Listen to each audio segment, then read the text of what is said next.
31st night মুসলমান পালন করতে পারে না।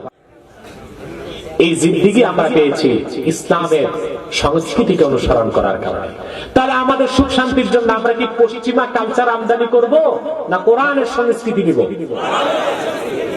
যুবকরা তো অনেক সময় ডেসপারেট হয়ে যায়। এই যে 31st নাইট আসতেছে, আজকে একটু পরে না, এখনো 12টা বাজে নাই, 11টা বেজে গেছে। আর একটু পরে আপনাদের এলাকায় কতটুকু হয় জানি না, ঢাকা চট্টগ্রাম এই শহরগুলোতে উন্মাদনা শুরু হয়ে যাবে। 31st নাইট এই তো মুসলমানের উদযাপনের দিবস নয়। মুমিন মুসলমান পালন করবে রবিউল আউয়াল মাসকে, মুহররম মাসকে। 31st নাইট ভ্যালেন্টাইন্স ডে, বিশ্ব ভালোবাসা দিবস নামের বেহায়া দিবস। আর 31st নাইট খ্রিস্টানদের সংস্কৃতিকে মুসলমান যদি চর্চা করে, আমি বলবো এটাও স্বাধীনতার সার্বভৌমত্বের চেতনা বিরোধী কাজ। ঠিক কিনা? পয়লা বৈশাখ পালন করবেন, করতে পারবেন শরীয়তের গণ্ডিতে এসে। আপনি পয়লা বৈশাখে দোকানে মিলাদ মাহফিল দিবেন, ভালো রান্না বান্না করে খাবেন, এতে সমস্যা নেই।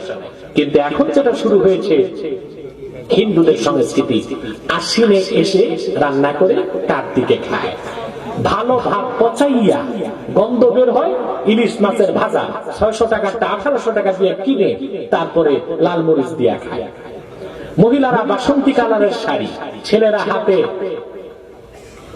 রাখি বন্ধন, মাথায় তিলক, তারপরে মঙ্গল যাত্রা, যত হুতুম পেঁচা, তারপরে হাতি বানর হনুমান এগুলো নিয়ে বের হয়।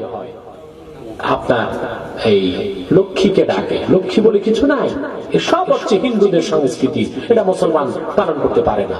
31st নাইট মুসলমান পালন করতে পারে না। ভ্যালেন্টাইন্স ডে মুসলমান পালন করতে পারে না। আমাদের গোটা জিন্দেগি গঠন করতে হবে কোরআন সুন্নাহর সংস্কৃতির ভিত্তিতে। ঠিক করে পড়া মনে থাকবে আমার ভাইরা। কোরআন সুন্নাহ যতটুকু মানি আমরা, তাতেই তো কত সুখ পাচ্ছি। পিতা মাতা নিয়ে আনন্দের সাথে বসবাস করছি। ইউরোপ, আমেরিকা, পশ্চিমা বিশ্ব আধুনিকতার নামে মানুষকে তো পশুর কাতারে নামিয়ে এনেছে।